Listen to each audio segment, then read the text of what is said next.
This is Andi Purewal for Boxing News. I'm joined by Lerrone Richards here at the Steel City Gym in Sheffield. Lerrone, it's been a minute since I last saw you. I'm trying to recollect when the last time that was, and I can't. So yeah, it's good to see you there. How are you? Yeah, it's been a while. Yeah, it's been a long time. A long time, and in that time you have a new trainer. You're obviously working now with Grant Smith. Since we haven't had a chance to catch up through all of it, what prompted that change? Yeah, so I moved to Grant Smith early this year. We had a fight together earlier in the year just to keep me busy, and yeah, I've been working really hard at Grant Smith, and yeah, here we are today. Here you are today, and obviously Grant Smith certainly more recently has started to gain more recognition for the work he's been doing with his fighters, as an array of different levels within the gym as to where people are at their respective careers. So for you, so far from what you've learned, so far from what you've done, what stands out from your time with Grant that's made him such a good coach and a good fit for you? Well, when I first come to Grant, Grant said to me, "Look, you're a fantastic boxer, so I'm not going to change you, but what I can do, I can add something." And I was like, "Ooh, that's nice. That's what I want to hear." And we've been working really hard, adding a few things to my repertoire, my game, and yeah, you should see it in future performances. We'll come on to the future shortly, but you mentioned he doesn't want to change you. Obviously, people will know that when you box, you're very slick. You're more of a natural boxer, shall we say. You're not somebody who's more aggressive. That was something which people maybe wanted to see a little bit more of over the last few years of your career. Is that something which has come up in conversation, being a bit more aggressive, or? Well, you know, people have seen what they've seen in my fights, what I do in the gym, what I bring out in the gym, you know, with Dave, and you know what I've been doing with Grant is two different things. I've been beating people very easy. I've been sitting in my comfort zone through a choice, but who knows? I might make a different choice next time. How frustrating of a period of your career has this been, Lerrone? I was just looking earlier, one fight in 2 years so far. Yeah, it's been frustrating at times. You know, my faith has kept me sane. But I've been in the gym, I've been working, getting stronger, getting faster, getting more technical, adding more to my arsenal. So when the next fight, yeah, I can deliver the goods. I think we might as well bring Sonny in to do this interview for you. He'll big you up enough. When you look at your career and where you want to go with it, obviously you picked up that IBO title, you had to vacate it previously. Where do things stand as to what's the next chapter for you? Well, look, my whole career, you know, I've picked up belts, British, Commonwealth, European and IBO, like you just said. I've done it the traditional way. Now it's time for me to push on, get active, and push for a mandatory position. Why is it for you that you haven't been able to secure another big fight? It's not. I think it's not me. You know, I'd fight anyone. I've shown that in the past.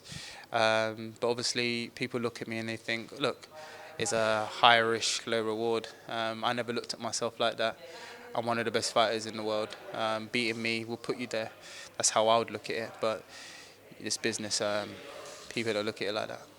I know the IBO title is still kind of up for debate whether people consider it an actual world title or not, but when you did pick it up, as we've seen with other fighters, it was somewhat seen as kind of a pathway to those big fights, something to kind of entice somebody in to sign a contract and to step between the ropes with you. Was it a surprise to you that whilst you held it, somebody wasn't a bit more forthcoming in terms of a recognised name? No, it didn't surprise me at all.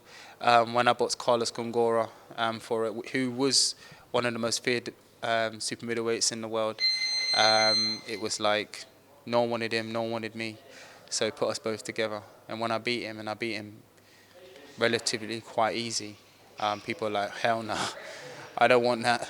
It's a long day. You've boxed for Frank, you've boxed for Matchroom, you've boxed on Sky, you've been everywhere. What's next for you?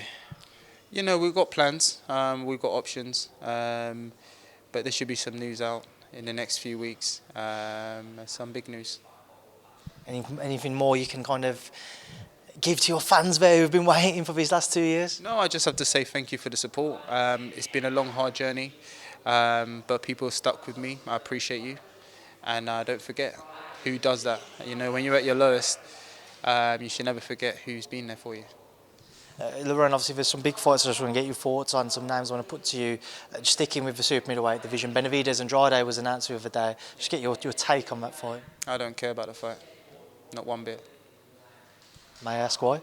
Nah, it's not me, is it? They're not fighting me, why do I care? Surely you keep an eye on those types of fights, because I imagine they're the types of fights that you want to be involved in. Of course, yeah, but I'll watch it, of course I will, but I don't care what happens. I don't care who wins or who loses. What about the likes of, say, John Ryder has been mentioned in the past? Have those conversations come up with your team to maybe try and get a deal going there?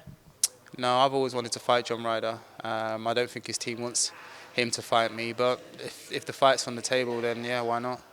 Obviously, John, up until that defeat to Canelo, was on a really good run of victories. He still has every intention of boxing on. We've seen him in the gym.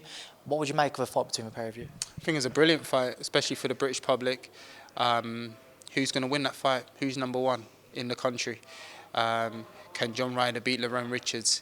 Can he grind Lerrone Richards down? Can Lerrone Richards outbox John Ryder? Who knows? It's a big fight. Another fight I want to bring back up is obviously the Zak Chelli fight. You two were scheduled to face off until the incident involving where you had to pull out. So with that in mind, have there been any further discussions there to try and get it back on? No. Well, we asked for the fight again. For whatever reason, it never happened. It is what it is. We move on. Right, I'm going to leave a final word to yourself. You're back. I haven't seen you in front of the camera for a while, so this is your chance. The light is shining on you. The light is not shining on you because it's turned off, but the chance for you to kind of, I'll leave it with Sonny's words, to talk your S word. Anything you want to say to the remainder, the rest of the super middleweight division? Listen, I'm the most skilled fighter in the division, facts. And if you don't think that, come test it. No problem. But yeah, I'm going to keep it classy for now. And you'll see me in the ring very soon. Right, Lerrone, it's a pleasure to catch up with you for the first time in a while, like we said. So I'm going to leave you to go and enjoy the rest of your day now. Thanks for speaking to me, and I'll speak to you again soon. Appreciate it. Thank you.